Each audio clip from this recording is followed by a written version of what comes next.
मनोरम मस्तिष्क की दुनिया में आपका स्वागत है, जहां धारणा की शक्ति किसी भी दवा के समान प्रभावी हो सकती है।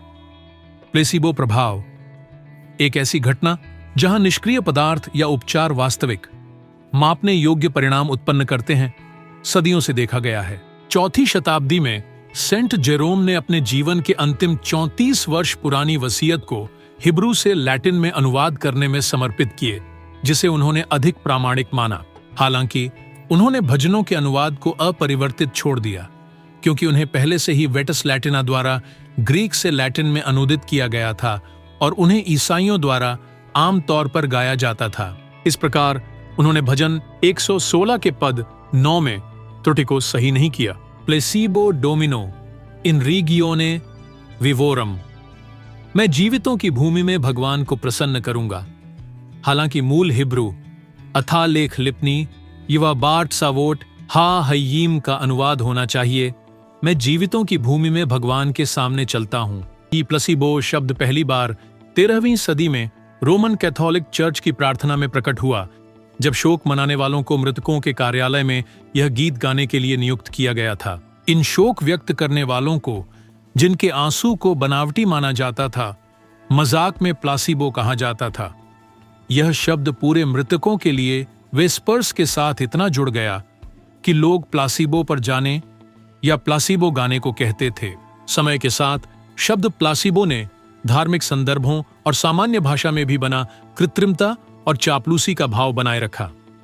प्लासिबो शब्द का पहली बार प्रयोग 19वीं शताब्दी में किया गया था, जिसका अर्थ था रोगियों को संतुष्ट करने के लिए दी गई नकली चिकित्सा। लेकिन प्लेसिबो प्रभाव की कहानी बहुत पहले एक करिश्माई ऑस्ट्रियाई चिकित्सक फ्रांस एंटोन मेस्मर से शुरू होती है। 18वीं सदी के अंत में मेस्मर चुंबकत्व का उपयोग करके मरीजों को ठीक करने के अपने दावों के लिए प्रसिद्ध थे। उन्होंने माना कि एक अदृश्य शक्ति, जिसे उन्होंने एनिमल मैग्नेटिज्म कहा, कि इसे विभिन्न बीमारियों के इलाज के लिए इस्तेमाल किया जा सकता है।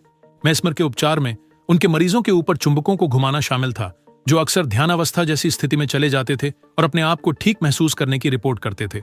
उनके दावों ने फ्रांस के राजा लुई 16वें का ध्यान आकर्षित किया, जो इतने अधिक आकर्षित हुए, या मैं कहूं मोहित होकर, कि उन्होंने मेस्मर की विधि की जांच के लिए एक अध्ययन का आदेश दिया, जिसका नेतृत्व एक समिति ने किया, जिसमें फ्रांसीसी रसायनज्ञ अंतोइने लावोजियर और बेंजामिन फ्रैंकलिन शामिल थे, जो उस समय फ्रांस में अमेरिकी राजदूत थे, मेस्मर के चुंबकत्व के प्रभावों का परीक्षण करने के उद्देश्य से। साल 1784 में समिति ने कई प्रयोग किए। मरीजों की आंखों पर पट्टी बांधकर, उनके शरीर पर असली या नकली चुंबक लगाकर उनसे किसी भी अनुभूति की रिपोर्ट करने के लिए कहा। परिणाम आश्चर्यचकित करने वाले थे। जो मरीज मानते थे कि उन्हें असली उपचार मिल रहा है, वे खुद को ठीक महसूस कर रहे थे, चाहे उन्हें वास्तव में चुंबक मिला हो या नहीं। यह प्लेसिबो प्रभाव के पहले दर्ज मामलों में से एक था। लगभग उसी समय इंग्लैंड में एक समान घटना देखी जा रही थी। जॉन हेगार्थ, एक अंग्रेजी चिकित्सक, अमेरिकी चिकित्सक एलिशा परकिंस के दावों की जांच कर रहे थे, जिन्होंने धातु की छड़ों का एक सेट विकसित किया था, जिसे उन्होंने बताया कि यह भारी कीमत पर कई बीमारियों का इलाज कर सकते हैं। हेगार्थ परकिंस के दावों के प्रति संशय में थे और उन्होंने टैक्टर्स के प्रभाव का परीक्षण करने के लिए एक प्रयोग डिजाइन किया।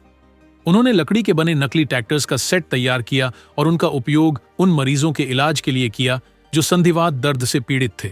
उनकी हैरानी के लिए उनके कई मरीजों ने अपने लक्षणों से महत्वपूर्ण राहत की सूचना दी, भले ही ट्रैक्टर्स कुछ नहीं बल्कि निष्क्रिय लकड़ी थे। हेगार्थ का अध्ययन प्लेसिबो प्रभाव के इतिहास में एक महत्वपूर्ण क्षण था और इसने इस विचार को स्थापित करने में मदद की कि निष्क्रिय पदार्थों का मानव स्वास्थ्य पर गहरा प्रभाव हो सकता है। प्लेसिबो प्रभाव का अध्ययन 20वीं सदी के दौरान विकसित होता रहा, जिसमें हेनरी बीचर और वॉल्टर कैनेडी जैसे शोधकर्ताओं ने इस क्षेत्र में अग्रणी भूमिका निभाई।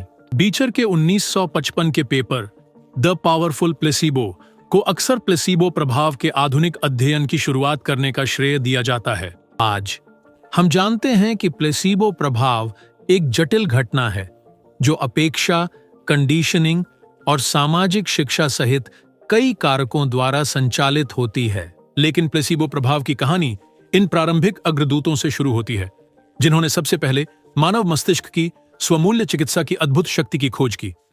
अगर आपको यह वीडियो पसंद आया तो लाइक, सब्सक्राइब और बेल आइकन दबाना न भूलें। देखने के लिए धन्यवाद।